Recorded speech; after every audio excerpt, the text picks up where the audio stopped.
बोलिए वृंदावन बिहारी लाल की जय। बोलिए जुगल सरकार की जय। सारी अयोध्या सोच रही थी कि रात्रि कब पूरी होगी, ऐसा सबको हो रहा था। बोलिए वृंदावन बिहारी लाल की जय। कथा हमने यहाँ से छोड़ी थी, यहीं से शुरू कर रही हैं। प्रातःकाल प्रयाण के लिए सबकी तैयारी हो गई। सभी जाने को तैयार हुए। अधिक वृद्धों से कहा, तुम घर रहो, बैठे बैठे घर की सुरक्षा करना, हमें चित्रकूट जाना है। वृद्धों को बहुत दुख हुआ, इसकी भी राम जी के दर्शन करने की इच्छा थी। घर रहने को ये तैयार नहीं थे। भरत जी ने कहा, जिनकी इच्छा हो वह ही आ सकते हैं, मेरी तरफ से किसी को ना नहीं है। सबके घर का रक्षण राज्य की तरफ से होगा। कुछ खास सेवकों को अयोध्या में रखा, कुछ सेना अयोध्या में रखी। भरत जी ने राम जी के राज्याभिषेक करने की तैयारी के साथ ही प्रयाण किया। 4 समुद्रों का जल साथ में लिया। चतुरंगनी सेना सब में थी। चतुरंगनी सेना साथ में थी। वाल्मीकि रामायण में तो लिखा है कि 1 लाख घुड़सवार, 60,000 रथ और 9,000 हाथी भरत जी ने साथ लिए। ये सब सेना लेकर प्रातःकाल के समय भरत जी चले। भरत जी की ऐसी इच्छा थी कि राम जी का चित्रकूट में ही पहले राज्याभिषेक करूंगा, और इसलिए सभी तैयारी साथ रखी। राज्याभिषेक के में 4 समुद्रों के जल की आवश्यकता पड़ती है। उस समय हाथी, घोड़ा, पाद आदि सभी सेना का निरीक्षण राजा को करना पड़ता है। उस अधिकार के कारण भरत जी ने सब व्यवस्था की थी। कितने रथ में बैठे, कितने घोड़ों पर बैठे, कितने ही हाथियों पर बैठे। सब माताएं भी तैयार होकर पालकी में बैठ गई। आज ककई का कली उतर गया था, वह भी श्री राम के दर्शन करने के लिए तैयार हो गई थी। भरत जी के लिए सुंदर स्वर्ण रथ तैयार किया गया था, परंतु भरत जी ने रथ को वंदन करके कहा कि मुझे रथ में बैठना नहीं, मैं तो वल्कल वस्त्र धारण करूंगा। राम जी जिस तरह वन में गए उसी प्रकार मैं भी वन में जाऊंगा। भरत जी ने वस्त्र आभूषण उतार दिए, वल्कल पहने और कहा कि मैं सुंदर वस्त्र आभूषण धारण करूं, ये योग्य नहीं। मेरे राम जी वन में पैदल चलते हैं और मैं रथ में जाऊं, मुझे रथ में बैठना नहीं। जब भरत जी रथ में बैठने को तैयार नहीं हुए तो सभी व्याकुल हो गए। जो घोड़ों पर बैठे थे वह भी उतर गए। भरत जी पैदल चलें तो हम घोड़ों पर किस प्रकार बैठ सकते हैं। रथों में बैठे हुए रथों से उतर पड़े। कौशल्या जी के कान में बात गई कि भरत जी पैदल चलकर ही जाना चाहते हैं, वह रथ में बैठने की मनाही करते हैं। कौशल्या जी ने आज्ञा दी कि मेरी पालकी भरत जी के पास ले चलो। कौशल्या जी ने भरत के पास जाकर कहा, बेटा तेरी माँ बलैया लेती है, बेटा तुम पैदल चलोगे तो अयोध्या के सब लोग भी पैदल चलेंगे। ये अयोध्या के लोग व्रत करते हैं, कितने ही तो केवल मात्र दूध पर ही रहते हैं। राम वियोग में अनाज लेते नहीं, फल फूल का आदि का भी लेते नहीं। कितने ही फलाहार करते हैं, कितने ही एक बार भोजन करते हैं, कितने ही धरती के ऊपर शयन करते हैं। अयोध्या की प्रजा राम वियोग में दुखी है, और सब पैदल चलेंगे तो अधिक दुखी होंगे, सबको कष्ट होगा। तात चढ़हूं रथ बलि महतारी, हो ही प्रिया परिवार दुखारी। तुमरे चलत चल ही सब लोगू, सकल शोक कृष्ण नहीं मग जोगू। बेटा ऐसा आग्रह मत करो, मेरी इच्छा है तुम रथ में बैठो। माँ ने आज्ञा की, तब भरत जी और शत्रुघ्न रथ पर विराजे। चतुरंगनी सेना के साथ भरत जी ने प्रयाण किया। रामायण में इसका बहुत वर्णन आता है। पहले दिन श्रृंगवेरपुर पहुँचे। वीर लोगों ने दौड़कर राजा भू को खबर की कि कोई भरत नाम के राजा आए हैं, उनके साथ चतुरंगनी सेना है। गोह राजा विचार में पड़ गए कि भरत जी चतुरंगनी सेना को लेकर वन में क्यों आए हैं। मुझको तो ऐसा लगता है कि श्री राम जी के साथ युद्ध करने जाते होंगे। का आचर्जु भरत जस करही, नहीं विपवेली अमित फल फरही। भरत ककई का पुत्र है, वह क्या न करे, जहरीली बेल में कभी अमृत फल फलता होगा। भरत तुमको ऐसा लगा होगा कि मुझको अयोध्या का राज मिला है, राम जी वन में अकेले हैं, इनके साथ युद्ध करके अपना राज्य निष्कंटक कर लूं। भरत युद्ध करने की इच्छा से जाता होगा। गोह राजा ने वीर लोगों को आज्ञा दी, हो संजो इल रोको घाटा, ठाटो सकल बरे कै ठाटा।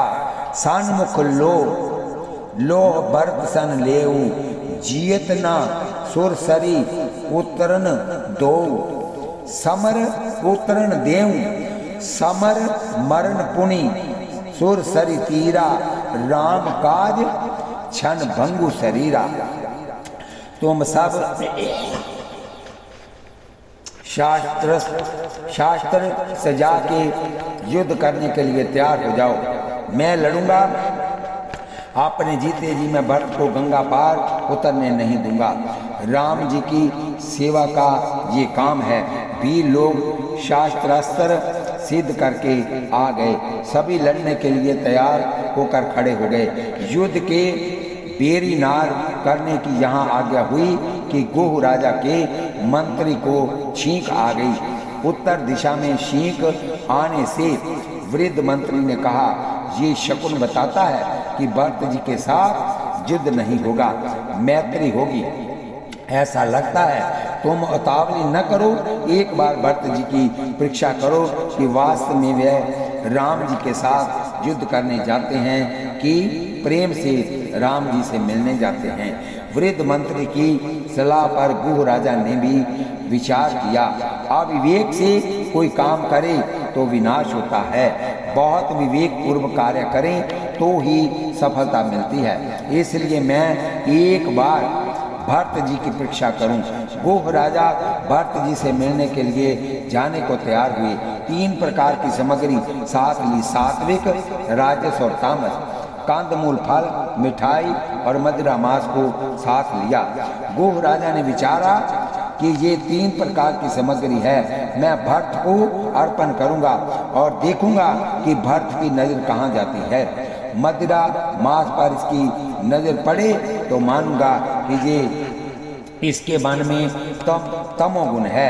मिठाई पर नजर पड़े तो मानूंगा कि ये रजोगुण है। और कंद मूल फल के ऊपर नजर पड़े तो मानूंगा कि भरत जी सतगुणी हैं। आहार के द्वारा मनुष्य के मन की थोड़ी परीक्षा होती है।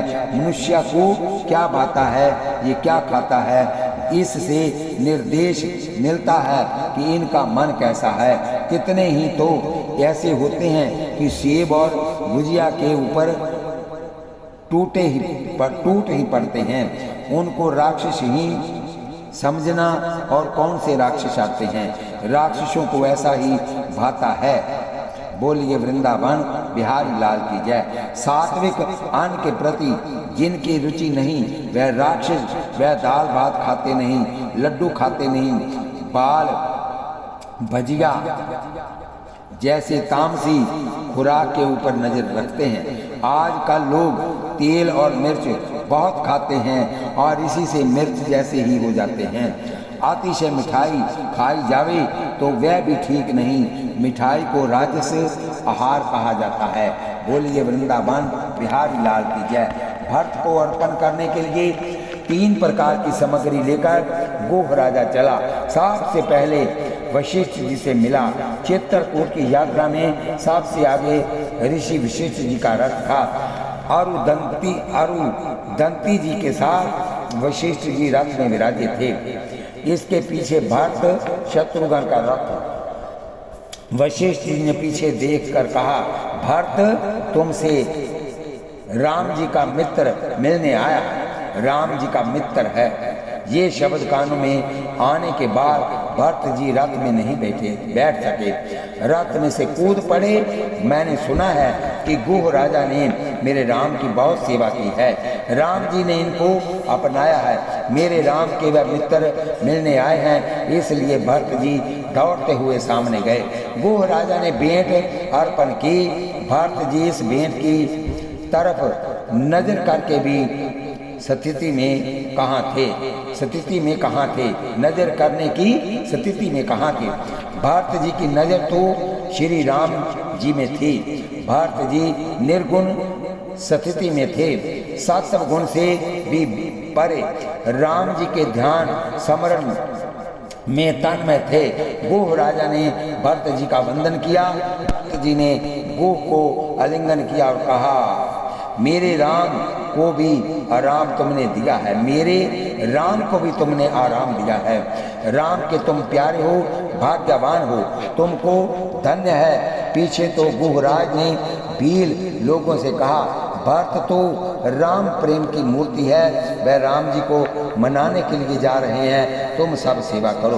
भरत जी ने गुह राजा से कहा, राम जी ने जिस वृक्ष के नीचे विश्राम किया था उस वृक्ष के मुझे दर्शन करने हैं। गुह राजा भरत जी को गंगा के किनारे ले गया और शीशम का वृक्ष दिखाते हुए कहा, समस्त रात्रि श्री सीताराम जी इस वृक्ष के नीचे विराजे थे।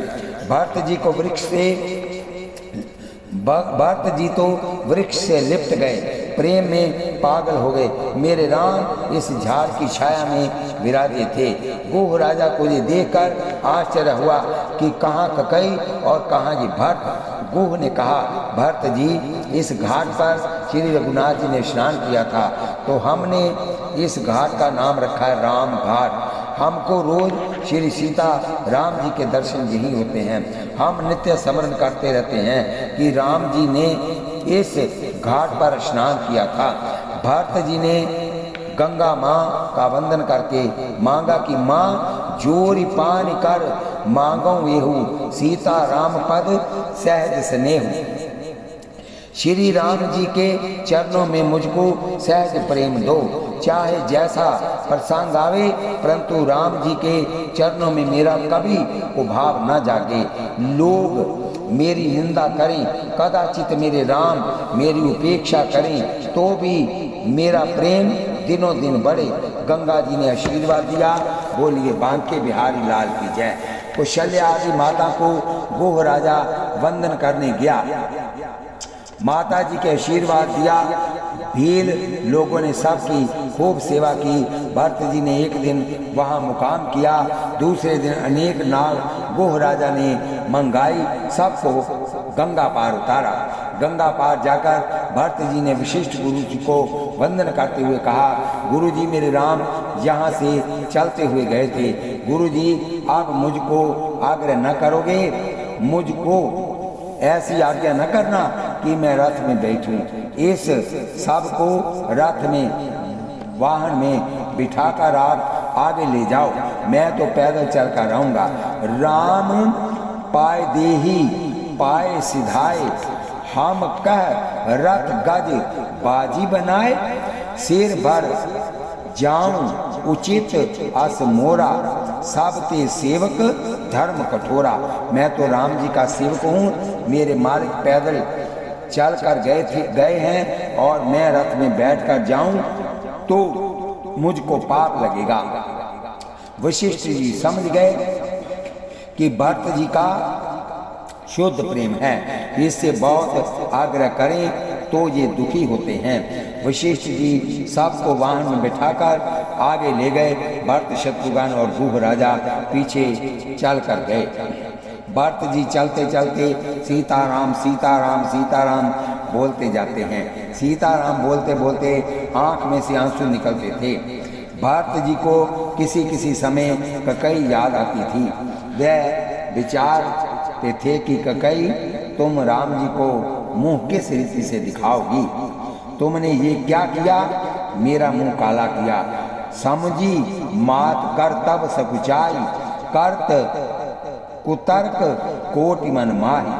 भरत जी के मन में अनेक तर्क वितर्क चला करते थे। इनके मन में थोड़ा भय था, चिंता थी, थोड़ा संकोच था कि मैं प्रभु के सन्मुख किस प्रकार जाऊं। मैं अपराधी हूं, मेरे लिए ये बड़ा अनर्थ हुआ है।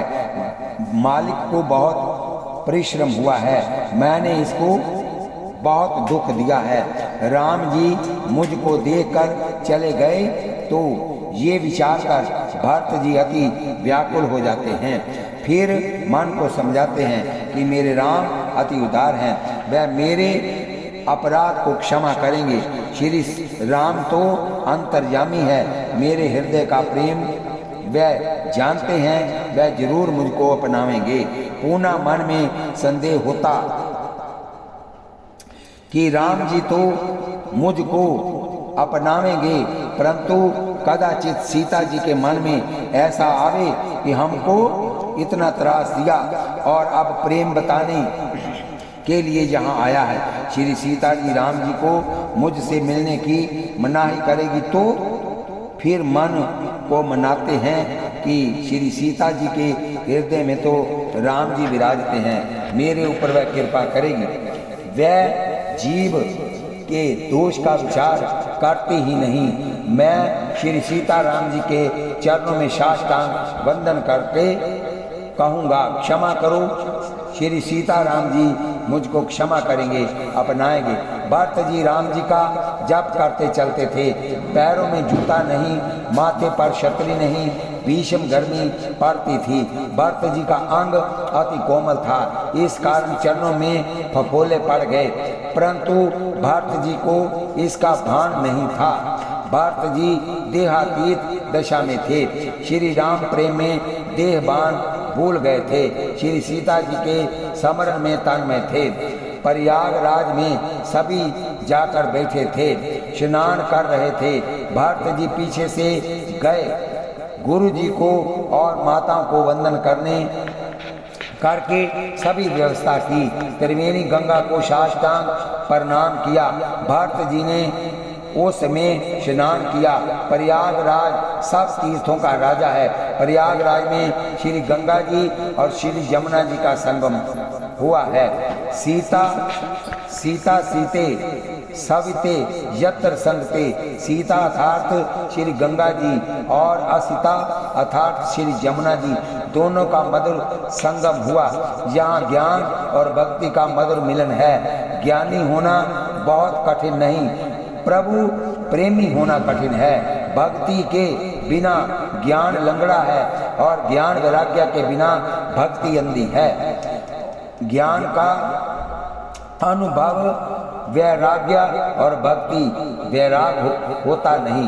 भक्ति बगैर ज्ञान शब्दमय बने तो इससे जीव को लाभ होता नहीं। ज्ञान से आंख उगड़ती है, ज्ञान से हृदय विशाल बनता है और भक्ति से हृदय कोमल बनता है।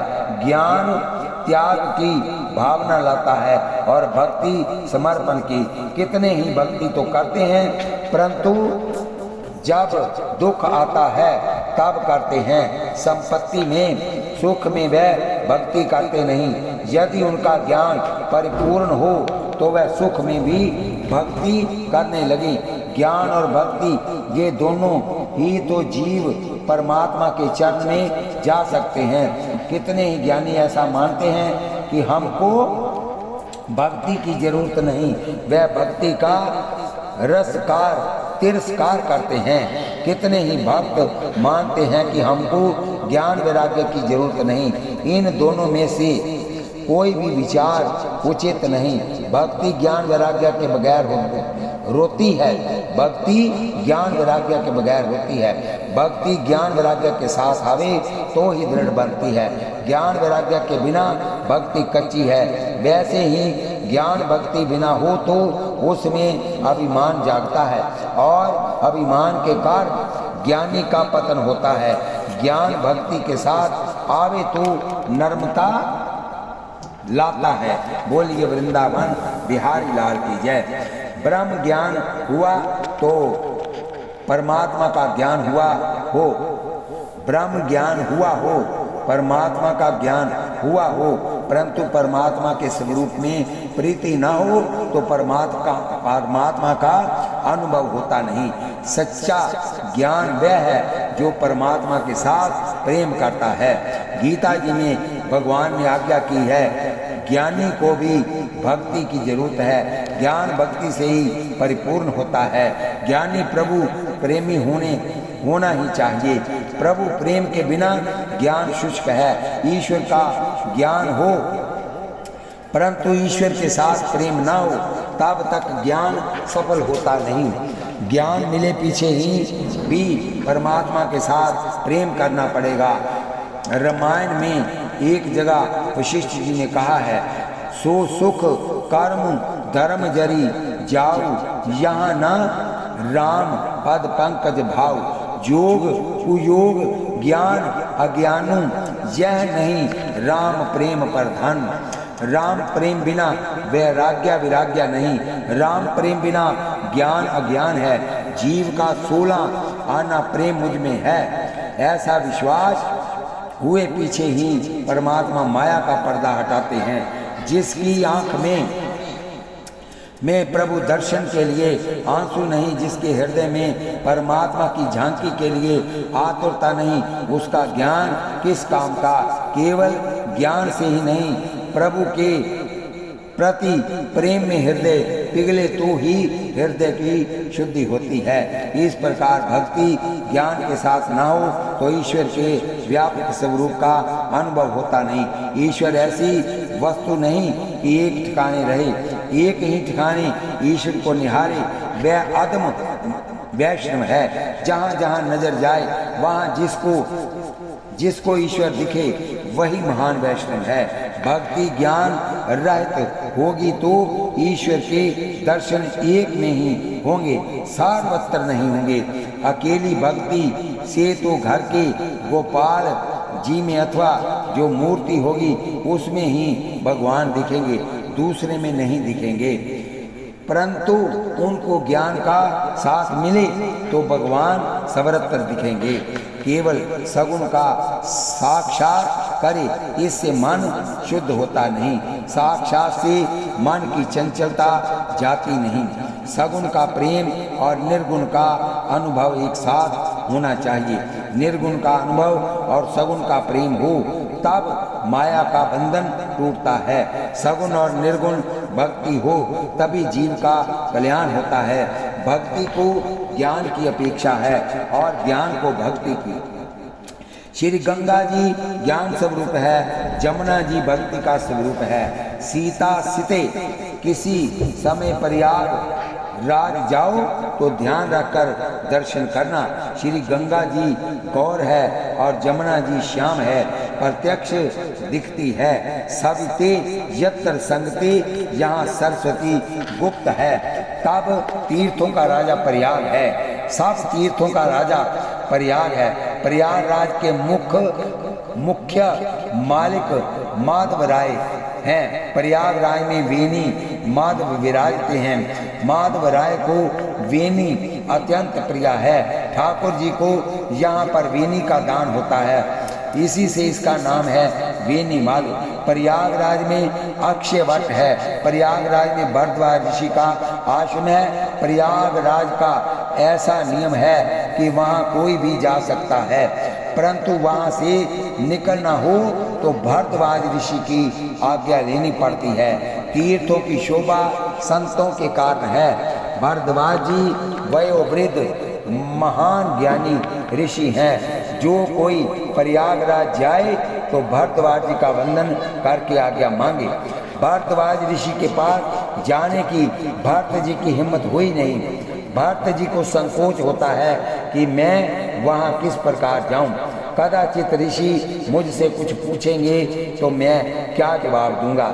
मैं संत समाज में जा सकता नहीं, परंतु लोगों ने कहा हमारे तीर्थों का नियम है कि यहाँ जो कोई आता है वह भरद्वाज ऋषि का वंदन करता है। प्रयागराज का ऐसा कामदा था, इस कारण से अंत में भरत को शत्रुघ्न और गुह के साथ भरद्वाज जी के आश्रम में गए।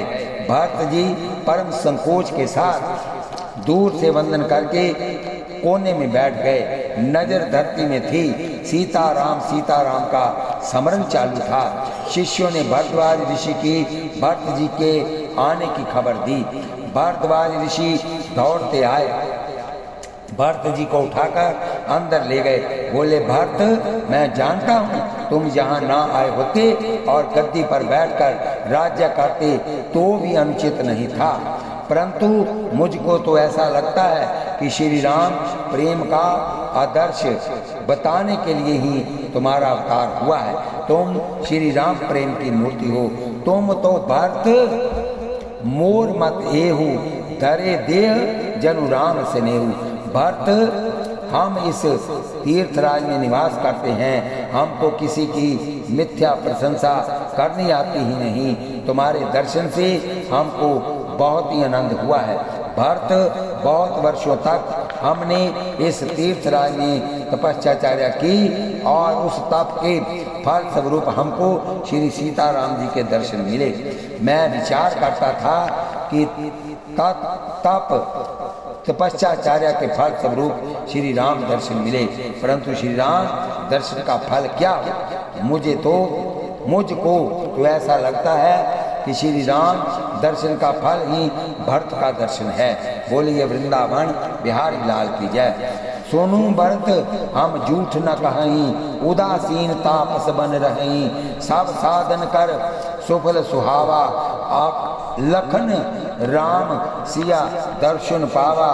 ते ही फल कर फल दर्श तुम्हारा, सब ही साहित्य पयाग सुभाग हमारा। बोलिए वृंदावन बिहारी लाल की जय। भरद्वाज ऋषि ने भरत जी की खूब प्रशंसा की। संत समाज में भरत जी का सुंदर भाषण हुआ। भरत जी ने कहा, मेरे पिताजी स्वर्ग में गए, इसका मुझको बहुत दुख नहीं। ककई के कलंक का विचार करूं, इसका भी मुझको बहुत दुख नहीं होता, परंतु एक ही विचार से मेरा हृदय बहुत जलता है कि वह ये कि सीता कि श्री राम जी के दुख का कारण मैं हूँ। मुझको जब मन में विचार आता है कि मेरे लिए अति कोमल श्री सीताराम जी वन में फिरते हैं, कंद मूल फल रोकते हैं, तब मेरे दुख का पार रहता नहीं। आप मुझको शांति तब मिले कि जब श्री सीताराम जी अयोध्या में पधारे। मुझको ऐसा आशीर्वाद दो कि सीताराम जी वापस अयोध्या में पधारे। भरद्वाज ऋषि बोले, भरत, राम जी का तो तुम्हारे ऊपर बहुत प्रेम है, तुम कहोगे वैसा राम जी करेंगे। राम जी तो भक्ति के अधीन है, वह परतंत्र हैं, स्वतंत्र नहीं। तुम्हारी इच्छा पूर्ण करेंगे। भरत, राम जी का तुम्हारे ऊपर कैसा प्रेम है वह भी जानता हूँ। श्री सीताराम जी यहाँ पधारे और त्रिवेणी गंगा में स्नान किया, तब संकल्प कराने के लिए मैं ही गया था। मैं संकल्प करा रहा था, उस समय भरत खंडे ऐसा बोलना होता है। भरत, मैं तुझसे क्या कहूँ? जब मैंने भरत खंडे बोला तब राम जी की आंखें बीनी हो गई। मैंने राम जी से पूछा, आपको क्या हुआ है? राम जी ने मुझसे कहा, गुरुजी, मेरा भरत मुझको याद आता है। भरत, श्री राम तुम्हारा स्मरण करते हैं। भरत जी की भक्ति कैसी है कि ईश्वर उनका स्मरण करते हैं। भरद्वाज ऋषि की बात सुनकर भरत जी को आनंद तो हुआ। ऋषि ने कहा, भरत, तुम राम जी के छोटे भाई हो, राम भक्तों में सबसे श्रेष्ठ हो, तुम्हारा स्वागत करना हमारा धर्म है। मेरी ऐसी इच्छा है कि आज की रात तुम यहाँ ही रहो, आज जाना नहीं, मुझको तुम्हारा सम्मान करना है। भरत जी को संतोष हुआ। हाथ जोड़कर भरद्वाज से कहा कि आपको मुझे परिश्रम नहीं देना, भारद्वाज ऋषि छोटी सी झोंपड़ी में रहते थे। भरत जी को थोड़ी शंका हुई कि ये ब्राह्मण उस अयोध्या की प्रजा का कैसे स्वागत करेंगे। भरत जी ने कहा, गुरु जी मेरी इच्छा है कि राम जी का चित्रकूट में ही राज्याभिषेक करूं और इसलिए मेरे साथ चतुरंगनी सेना है, हाथी घोड़ा साथ है, अयोध्या की प्रजा भी आई है, हम हजारों लोग साथ आए हैं, समाज बहुत बड़ा है। तब भरद्वाज ऋषि ने कहा, भरत इनकी चिंता मत करो, परमात्मा सर्व समर्थ है। भरद्वाज ऋषि के आश्रम में कामधेनु गाय माता थी। गाय माता की सेवा होती थी। गाय की सेवा की बहुत महिमा है। गाय की सेवा खूब करो। गाय खाती है घास और देती है दूध। भगवान ने जो संपत्ति दी हो तो गाय रखना, परंतु आजकल यदि पैसा मिले तो लोग कुत्ता पालते हैं। कुत्ते का अनादर नहीं करना, परंतु मर्यादा छोड़कर उसके साथ बहुत प्रेम भी नहीं करना। कुत्ता आंगन में आवे तो इसको रोटी डालना धर्म है, परंतु कितने ही तो ऐसे होते हैं कि वह कुत्ता बगैर एक क्षण भी चलते नहीं। घूमने जाएं तो कुत्ते को मोटर में साथ ले जाते हैं। हम अधिक तो कुछ नहीं कह सकते, परंतु ये दूसरे जन्म में कुत्ता बनने की तैयारी है। बोलिए वृंदावन बिहारी लाल की जय। कुत्ते की बहुत सेवा करोगे तो कुत्ते में मन फंसेगा और कुत्ते का जन्म लेना पड़ेगा। गाय माता में सब वेदों का देवों का वास है। जिस घर में गाय माता की सेवा होती है, जिस घर में गाय के गोबर का लेप होता है, उस घर में लक्ष्मी जी का निवास होता है। शास्त्र में तो ऐसा लिखा है कि गाय के गोबर का लेप ना होता हो वह घर अशुद्ध है। गाय के गोबर में लक्ष्मी जी का और गाय के मूत्र में गंगा का वास है। गौमूत्र में पवित्र करने की शक्ति है। गौमूत्र का पान करने से और गौमूत्र से स्नान करने से शरीर निरोग होता है। गौमूत्र में बहुत गुण है। गौमूत्र शरीर का मल तो दूर करता है, परंतु वह मन का मैल भी दूर करता है। गौमूत्र से मन के पाप दूर होते हैं, मन शुद्ध होता है। 6 मास गौमूत्र का पान करने से मनुष्य के स्वभाव में बहुत परिवर्तन आता है। इसका स्वभाव सुधरता है। स्वभाव सुधरे नहीं तब तक ज्ञान भक्ति में आगे बढ़ सकते नहीं। गाय का गोबर त्वचा की अतिरिक्त गर्मी को खींच लेता है और चमड़ी को मुलायम बनाता है। गाय का दूध बुद्धि को निरोग बनाता है। भारत में जब तक लोग गाय रखते थे तब तक निरोगी थे। भरद्वाज ऋषि के आश्रम में कामधेनु गाय थी। ऋषि ने माता जी की पूजा की और कहा, आज राम भक्तों को मुझे सेवा करनी है, हे माता जी कृपा करो। भरद्वाज ऋषि ने यहाँ संकल्प किया कि अष्ट सिद्धि सेवा में हाजिर हो गई। उनकी आज्ञा होते ही हजारों सेवक उत्पन्न हो गए। अनेक साथी प्रकट हुए। बड़े बड़े भवन उस समय बनकर तैयार हो गए। प्रत्येक के लिए अलग अलग भवन प्रकट हुआ। एक एक भवन में विशाल छत्र पलंगों के ऊपर सुंदर गद्दियां बिछी हुई थी। संकल्प से उत्पन्न हुए सेवकों ने अयोध्या की प्रजा का वंदन किया, प्रत्येक का स्वागत किया। प्रत्येक को अलग अलग सेवक मिल गए। जिसको जो भावे वह भोजन प्राप्त हुआ। सुख में शयन की सुविधा मिली। बोलिए बांके बिहारी लाल की जय। तपोबल से भरद्वाज ऋषि ने पृथ्वी के ऊपर स्वर्ग खड़ा कर दिया। भरद्वाज ऋषि को ये सिद्धि थी। संयम बढ़ाने के लिए तो सतत भक्ति करता है, उसको अनेक प्रकार की सिद्धियां मिलती हैं। भरद्वाज ऋषि ने किसी दिन सिद्धि का उपयोग किया नहीं था। बोलिए वृंदावन बिहारी लाल की जय। इस कथा को हम यही विश्राम देते हैं। कल फिर कथा होगी। इस कथा को सब्सक्राइब लाइक शेयर कीजिए। अपने आशीर्वाद के रूप में माताएं बहनें पिता सभी मुझको आशीर्वाद दें कि कथा होती रहे और आप सुनते रहें। कथा जहाँ तक आप शेयर करेंगे, जो लोग सुनेंगे उनका आधा भाग आपको भी प्राप्त होगा। कथा सुनते वक्त हाथ में माला लें, जीभा से नाम जपें, कानों से कथा सुने। हाथ कारवाल चित यारवाल, बोलिए वृंदावन बिहारी लाल की जय। एक पंथ दो काज,